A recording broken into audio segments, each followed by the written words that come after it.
My name is Debbie Weinberg, and I'm just here to welcome everyone.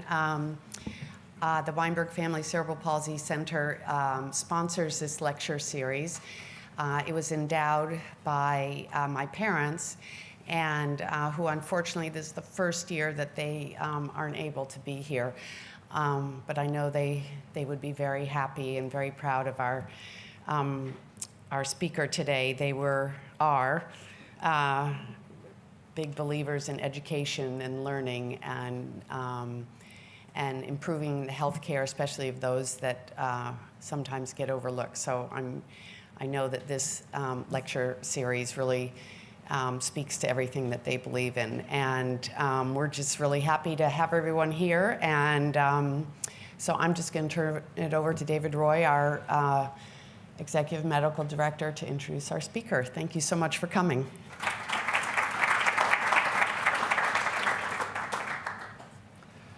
Good evening, and thank all of you for coming again. We're so happy to have such a nice audience in this lovely venue tonight. Thanks, Debbie, for that introduction. And on behalf of the Columbia and the Cerebral Palsy community, I want to thank you and Peter for your leadership in the Weinberg Center. Without your friendship and partnership, we would not be able to accomplish all we do for our patients and for the families that we treat.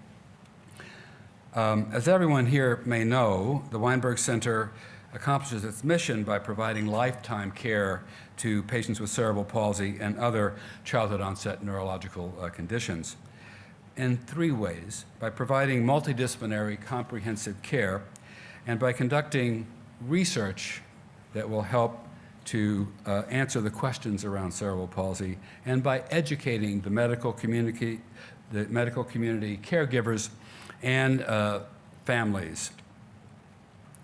Today's lecture is an integral part of our education mission, and although they could not attend tonight, we must thank Dr. and Mrs. Lindenauer for their foresight in establishing this lecture and for giving the center the opportunity to reach our broader medical community. This outreach fosters greater awareness of the needs of cerebral palsy patients and allows us to discuss the new ideas and novel technologies that will help the CP community. We're delighted to welcome today Dr. Anna Penn, who is a neonatologist and developmental neuroscientist at Children's National Health System in Washington, D.C. She's an associate professor of pediatrics at George Washington University School of Medicine with appointments in the Children's National Fetal Medicine Institute, Neonatology, and the Center for Neuroscience Research. We're really honored to have her, but what's even more special is that she's jumping ship and coming to Columbia, so where she will be heading our department, as the new chief of neonatology at the Children's Hospital of New York. So we're really excited about that. And so we're delighted to have the opportunity to hear about her research.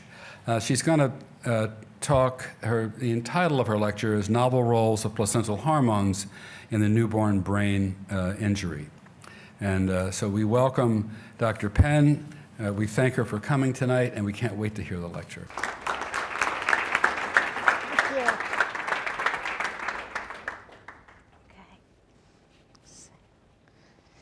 So thank you. Thank you very much for inviting me. This is a lovely opportunity, and a special thanks to your parents. And thank you, Dr. Roy, for thinking of me. This is a great way to get to know the community as I make my transition. It's a great way to make the transition as I join the Columbia community, about which I'm very excited. I've been getting to know people for the last couple of months, and so today I'm going to share with you a number of different brief topics. Basically, the outline of the lecture is going to be to talk about prematurity and cerebral palsy, which is my particular focus, particularly because I am a neonatologist, and try to convince you very briefly that CP is just one manifestation of disrupted brain development. because I am somewhat eclectic. I think of brain injury as cerebral palsy, as cognitive disorders, as autism spectrum disorder, as any one of a number of ways that the brain can manifest an injury that's happened either antenatally, perinatally, or in the neonatal period. I'm going to give you an example from the basic research that we do, looking at placental hormone loss and how that disrupts brain development. And then briefly, I'm going to talk about cerebral palsy and preterm brain injury prevention and why I'm joining you in Columbia. So, in terms of prematurity and cerebral palsy, there are approximately 10,000 new cases of CP diagnosed each year in the US.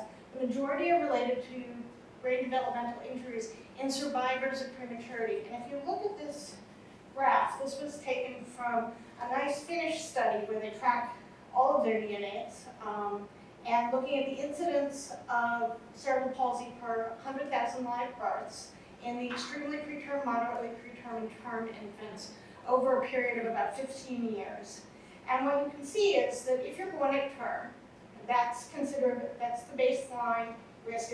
It's quite low risk. Now, there are many more of those babies born, so of course there are going to be many more people who fall into that category of term babies who then go on to show symptoms of cerebral palsy.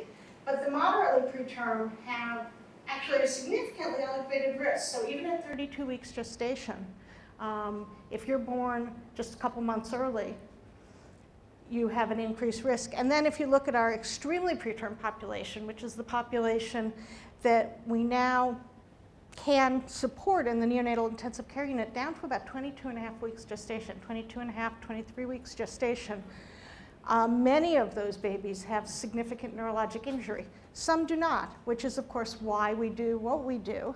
But if we're going to do it, we should do it better. And that has really been the focus of everything I've done since I became a neonatologist. So I'm not going to talk specifically about CP in terms of the animal models that I use in the laboratory. But what I am going to try and convince you is that cerebral palsy is associated with other neurological comorbidities, particularly in the preterm population. In the preterm population, it's 75 to 80% or more who have a combination of cerebral palsy and at least one other neurologic comorbidity, the most common being cognitive deficits. Certainly that does not mean that most people with cerebral palsy have cognitive deficits. They do not. But if you're born extremely preterm, your risk of having these associations is much higher. There are also known problems with attention and hyperactivity, as well as autism spectrum disorder. There are sensory deficits in vision and hearing that can go along with cerebral palsy, and seizures, although the risk of seizures in preterm infants with cerebral palsy is actually a little bit lower than the incidence that you see in term infants who have cerebral palsy, probably because the mechanisms of injury are a little bit different as well. So why is the brain so vulnerable? And what am I talking about when I say, brain injury in general?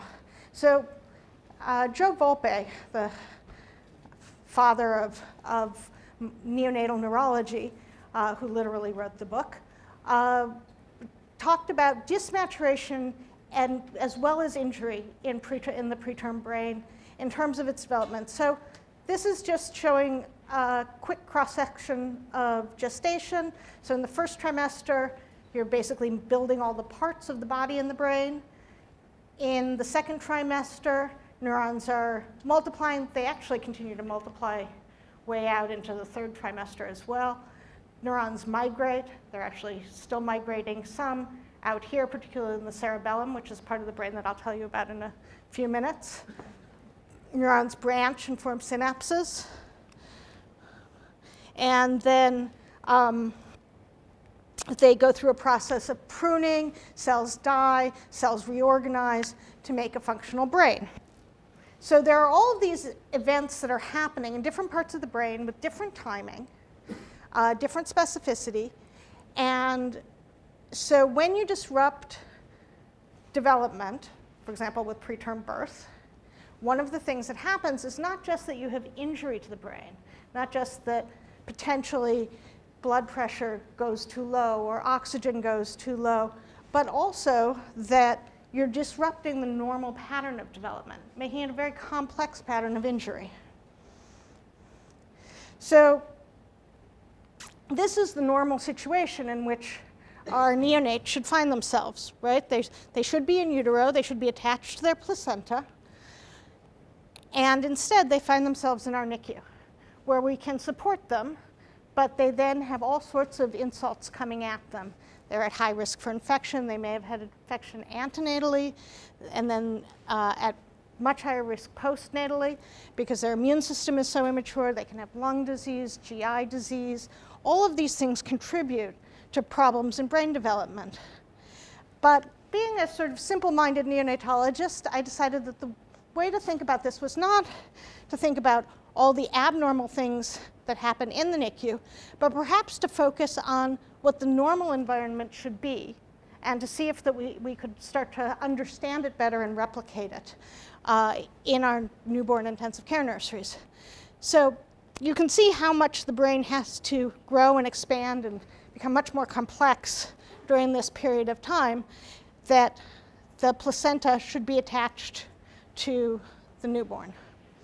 And this is just a summary of all the various things that can go wrong during the development of the preterm brain. You can have damage to the gray matter, to the white matter, to axons, to specific types of neurons.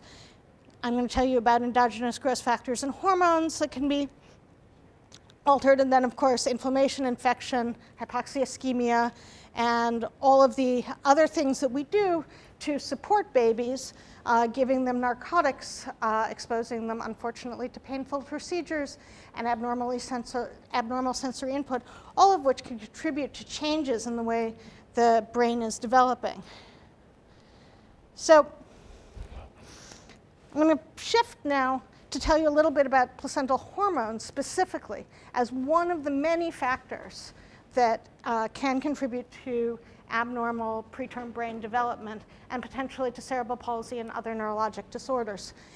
And the reason that I'm so interested in placental hormones is I think the placenta has done the evolutionary job for us.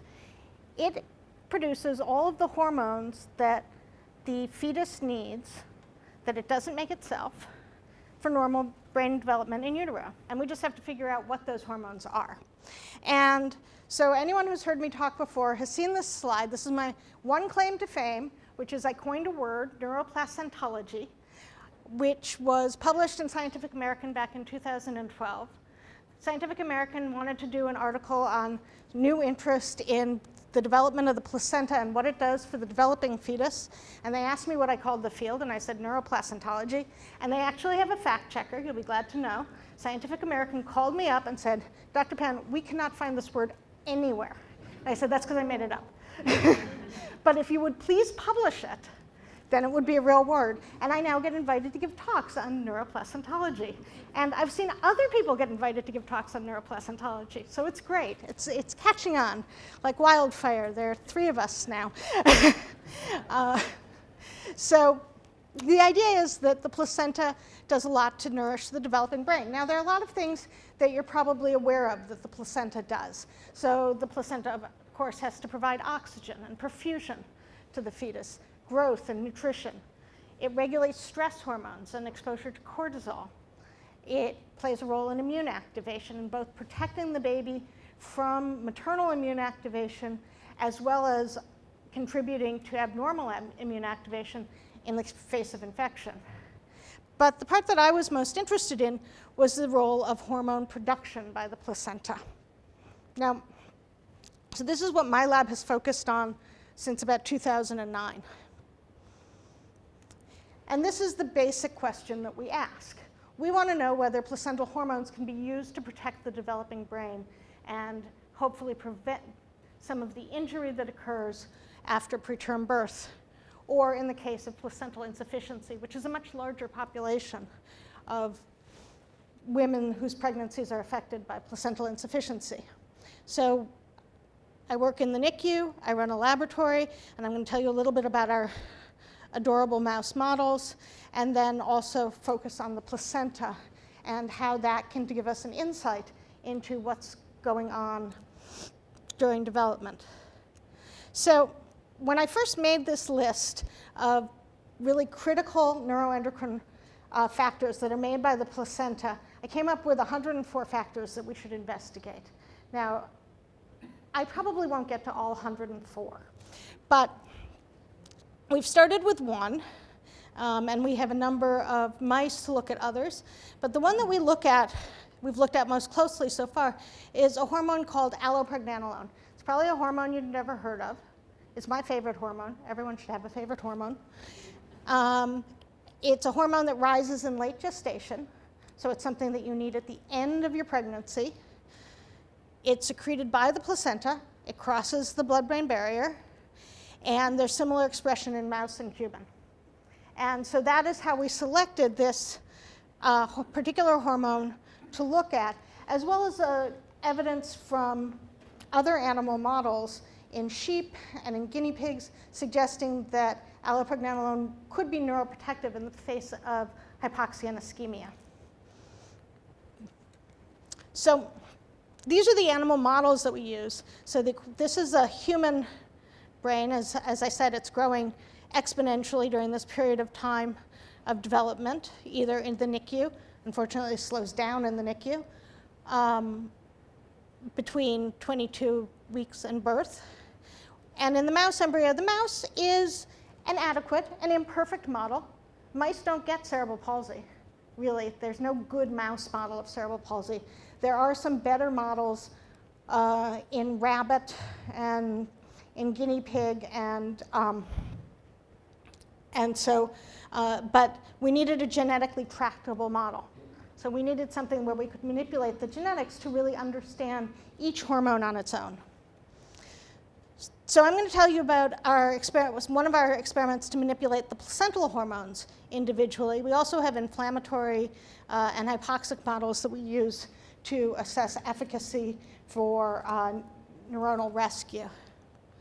So here was our basic hypothesis, just to make it as clear as possible, which is that early loss of allopregnanolone, so if you lose your placenta, you're going to lose allopregnanolone, and that this would lead to neurodevelopmental deficits because it would interrupt normal neurodevelopment. So we generated a mouse model. So as I said, if this is weeks of gestation, and this is blood levels of allopregnanolone, as you all know, progesterone, it's progesterone, it's progestational, it's what supports pregnancy, right? It goes up across the course of pregnancy. Allopregnanolone is converted in 2 steps by enzymes in the placenta into allopregnanolone. And if you're born preterm, you can lose up to 15 or 16 weeks of exposure. I mean, it's a huge loss. And so what we did was we set out to make a mouse in which we could get rid of the converting enzyme, because this is a steroid, so we couldn't get rid of the steroid itself. But we could get rid of the converting enzyme so the progesterone couldn't become allopregnanolone. And in a mouse, we actually have a very elegant situation because we have both male and female pups. Mice have about 8 to 10 pups in a litter. That's why when they get in your basement, you want to get rid of them. But the males have either a normal placenta or a placenta that's making decreased amount of allopregnanolone, and females as well. And these are all litter mates, so we can compare within a litter. So they've been through the same pregnancy, and we can compare within litters and across litters. So it makes a very elegant model system. And we spent a lot of time validating this model and showing that allopregnanolone really is the hormone that we are changing in terms of level. It's about a 50% reduction in both the placenta and the brain. So to cut to the chase, what happens if allopregnanolone levels are altered? So we decided we'd take an unbiased approach. There is no such thing in science, but as best we could, an unbiased approach where we looked at the brains from animals who had been born under these conditions. So they either had allopregnanolone or they didn't have allopregnanolone, male or female, in the same litter, in different litters. and looked at them when they were essentially adolescent mice. So before sexual maturity, so we didn't have to worry about all the other hormonal effects that happen at maturity. But we could see the long-term outcome because we were most interested in what happens to these animals long-term. And so we looked at the genes initially that are expressed in different parts of the brain. So in the cortex, in the cerebellum, and in the hippocampus. And we saw that there are changes in all of these.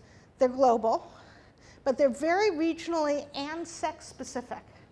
And this, to me, was really intriguing, in large part because when I started my lab, what I wanted to figure out was why male preterm infants have so much more risk for poor neurologic outcome than females. They're much higher risk. It's a lot like the risk of autism, and that there's a strong male bias. And it turns out that that's a very complex problem. There are many factors involved, but I've come full circle now, and we're back to studying sex differences. So the first piece of the story is to tell you what happens in the cerebellum. Now, why the cerebellum? The cerebellum is, the little brain that sits on the back of the brain stem. It is an area that people think of as important for repetitive motion. It is. It's important for being able to ride a bike or walk in a consistent pattern. But it's also, it turns out, important for cognition and for social interaction. And it is the one area in autism that's been identified consistently as altered in many, many different forms of autism. So if you remember nothing else, this is the bottom line of what we found. Placental ALLO loss impairs white matter development. Now, what's white matter? So white matter is the axons coated with myelin that connect different parts of the brain. So if we look at the mouse brain and look at the genes that change, we were really surprised, actually, to see that almost all the changes that we saw, particularly in males, had to do with white matter. Now, why is that surprising? We really thought it would have to do with how the cells are developing in terms of the neurons themselves. Because the cells that make the white matter develop just at the very end of gestation. So we're doing something that's changing a long-term outcome by making a change much earlier in the pregnancy. But we followed it up. As I said, the cerebellum is involved in repetitive motor tasks and social behavior and emotion and attention. And what was really intriguing was that it's not that the brains had less myelin in the cerebellum if they lost allopregnanolone. In males, they actually had more. Females have normal to less. Males have more. We don't know if it's normal. I don't think it is. Actually, I think I took out the picture, but what it looks like if you look at an electron microscope is that it looks like an axon looks sort of like a tube. And if you know what a little kid has done, if a little kid takes a roll of toilet paper and unrolls it and then tries to roll it back up, that's basically what the myelin looks like in these animals, in the males. Now, the other thing that goes along with that is that the proteins that hold myelin together, that give it its structure, so myelin basic protein, or MBP, also changes its level of expression. And there's actually an increased amount of it in our male animals, and this will become important in a moment. So we've done a lot of molecular work to try and understand what cells are actually changing. So the cells that make myelin, that make these plates that wrap around the axons, start out early in gestation as these progenitor cells, and then they have to become the pre-oligodendrocytes and mature oligodendrocytes. None of that's important. What's important to know is that the cells have to go through this pathway, and we know in preterm infants, cells get stuck, they get hung up somewhere in here. And we think part of what we're seeing is the fact that GABA is a signaling molecule that has to work here. What I didn't tell you about allopregnanolone is it actually acts as a GABAergic agonist. So it is, in and of itself, a facilitator of neurotransmission. And in large quantity can actually act without GABA present. So when we take it away, then we have this change in GABA signaling. And so we think what's happening is that we're shifting the maturational pattern of these cells. They're making too many of themselves at first, and then they're making abnormal myelin. And we've looked at this at the cellular level. I mainly show this because it's a beautiful picture, but it also shows you what the white matter looks like. So this is a section through the cerebellum, and these are different cells stained with different markers for oligodendrocyte precursors and for mature oligodendrocytes. And just by eye, you can see that there are many more cells in the knockout animals. And we've looked at this pattern across many animals and using different markers, and it looks like we've really shifted the molecular control of proliferation. So just to sum up this bit, what we can see is that in cases of placental allo insufficiency, so a 50% reduction in allo leads to these increased myelin-producing cells, increased myelin thickness, and increased myelin basic protein levels. Now, all of this is well and good, but what we really cared about is how these animals behaved. So what we wanted to do was evaluate their cerebellar function. And so we've done a wide variety of testing to try and look at their voluntary movements, their maintenance of balance, their motor learning, most of which is relatively intact. So as I said, it's not a good model for cerebral palsy, but it is a good model for prenatal brain injury. And I'm sure that there are many other factors that are going to play a role in this type of early brain injury. What we do see, surprisingly, was an impairment in cognition and emotional behavior, if you can call it that, in mice. So what we've seen is that there's a very strong association between male repetitive behaviors in our knockout animals and this decreased exposure to allo. And if you ask them if they have a social preference, so you put a mouse in a box, it's called a 3-chamber social test, it's very common in neurobiology. You give a mouse an object or another mouse that they've never met before, and you say, what are you interested in? And a normal mouse is interested in the new mouse, particularly male mice if it's a female mouse. And our male mice have no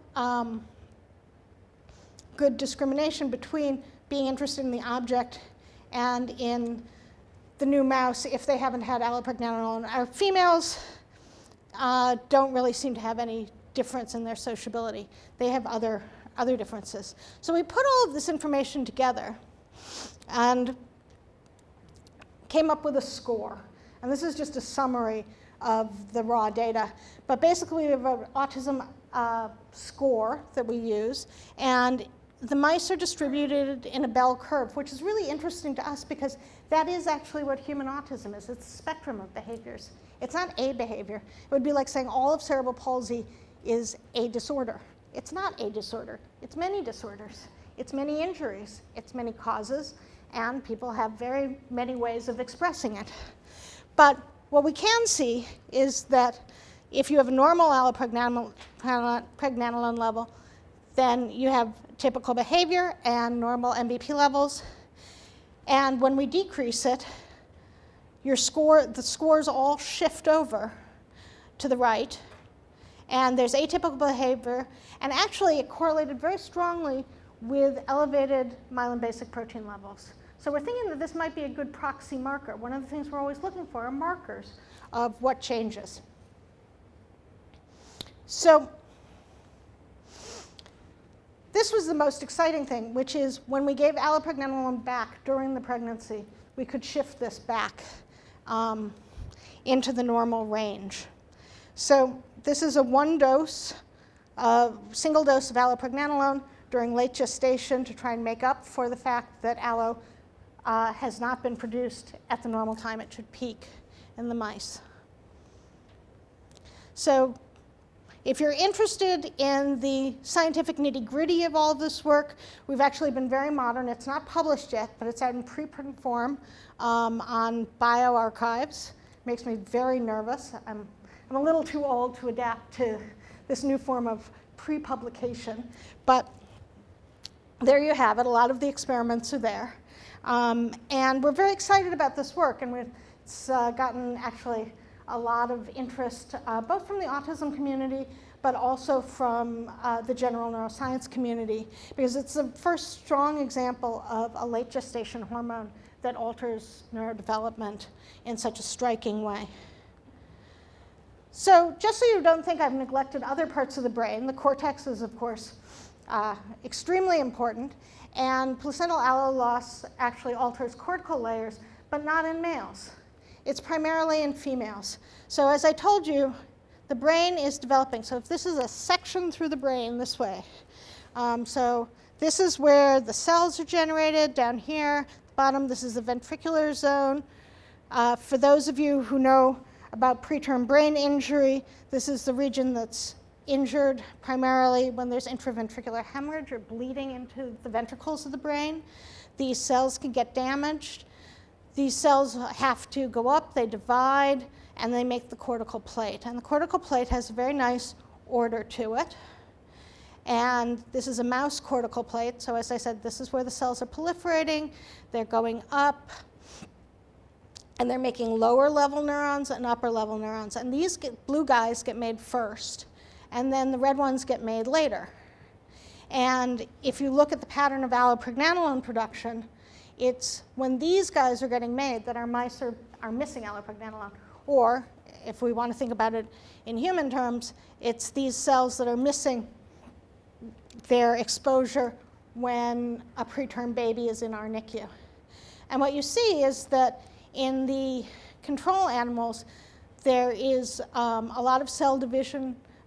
These are newborn cells up here in the cortical plate in the upper layers, and in the knockout, while there seem to be a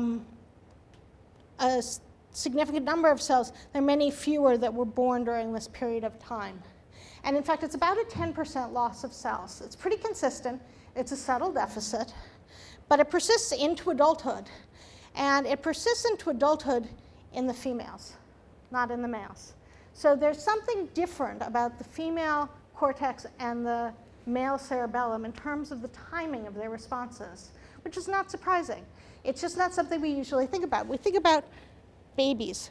Babies, we don't tend to think of them as having a sex, right?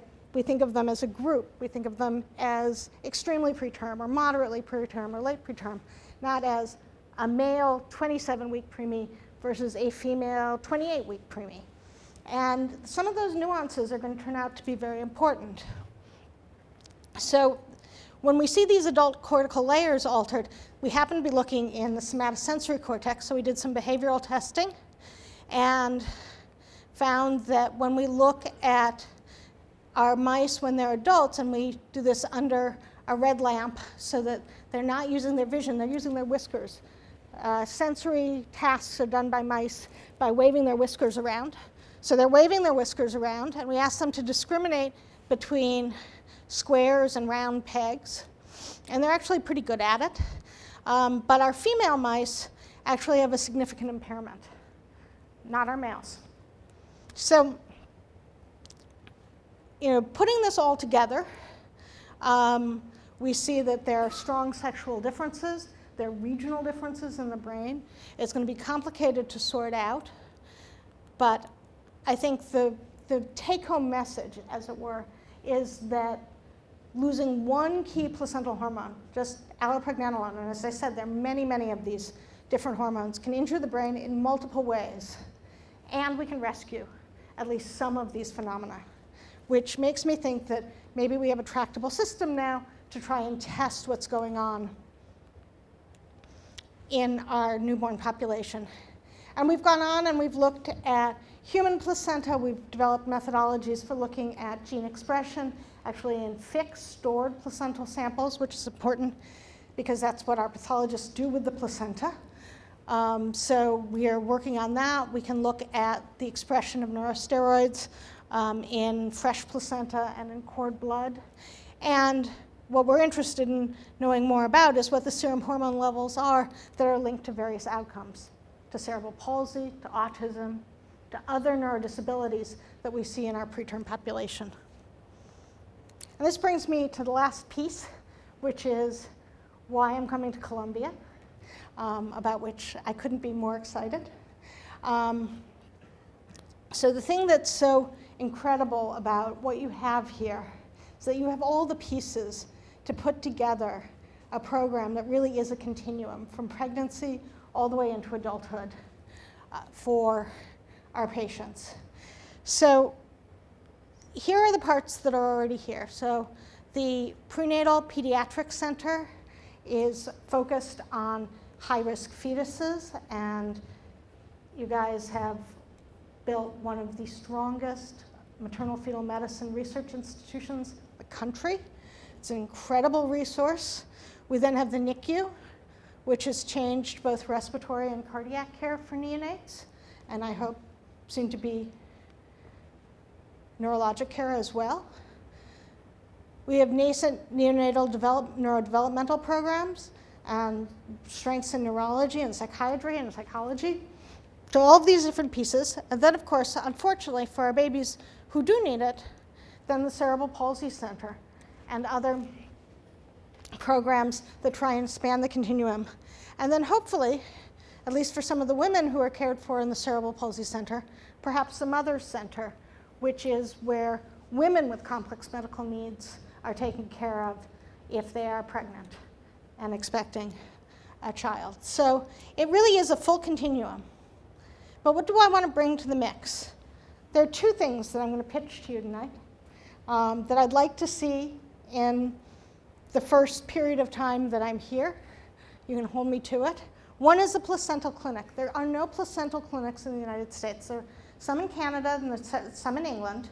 But the placenta clinic would be someplace that focuses on the biochemistry and imaging of placental disorders, so if there's placental insufficiency, different ways of monitoring fetal brain development, and we have extraordinary capacity here at Columbia to monitor fetal brain development non-invasively, and then to collect placentas at delivery, and not just to do the standard pathology. Although I do think there's a lot that can be learned from old-fashioned histology, but also to look at the chemical and molecular state of the placenta and associate that with later outcomes. And that really hasn't been done on a large scale in an unselected population. And I think we now have the tools to make that possible. So that's one piece of it. The other is to have ways of doing early identification of injury and risk in the NICU. I don't have the hubris to think that we're going to cure all of the ills of the preterm brain and everyone's going to come out as they would have been had they been born at term. I don't think that's going to happen. I can hope that it would happen, but I don't think it's going to happen. But I do think for those who are at high risk, we can identify them earlier. And there's some very simple, straightforward ways of identifying them. For example, using validated early detection tools. And we actually have people at Columbia who are trained to use these. So the spontaneous motor activity tools, which look at fidgety movements in newborns, can be, if done correctly, highly suggestive of neurologic risk. There may be others for autism, for example, or other types of neurologic risk factors that can be detected through all of the monitoring that is done here at Columbia, where the data is captured, and EEGs, so looking at the brain waves as well. And something that we don't have, I stole this picture just to give you guys some competition to think about. This is a picture from Boston. There is an MRI in their NICU, which I have seen. It's incredible because if any of you have had an MRI, they send you into the room alone, you take off all this metal, you slide into the tube, right, and everybody leaves the room. In this case, it's just a little magnet bore. The baby slides in, you don't need any shielding. It is a machine that is still a work in progress, but it is something to aspire to having here as these machines get better, because a combination of MRI imaging and early detection will really give us a way of tracking these babies and detecting injury as early as possible. So adding to the things that are already at Columbia, what I'd like to see from my point of view is to add a focus on placenta and a focus on early detection, because ultimately, this is the question I want to answer. Can these placental hormones be used to protect a developing brain? And can we develop programs that can really test these hormones and also assess what the outcome is? So, and hormones are not the only thing. We want to know what types of activities protect the developing brain, reduce the risk of cerebral palsy, and improve overall neurodevelopmental outcomes. And that's really my goal with all of this work and my goal in coming here to join you. So it would be remiss of me not to thank all of the people who actually did all of the scientific work with me, particularly Claire Marie Vacher, who is coming with me to Columbia as a junior faculty member, and Helene Lacalle, who's coming as a senior postdoc.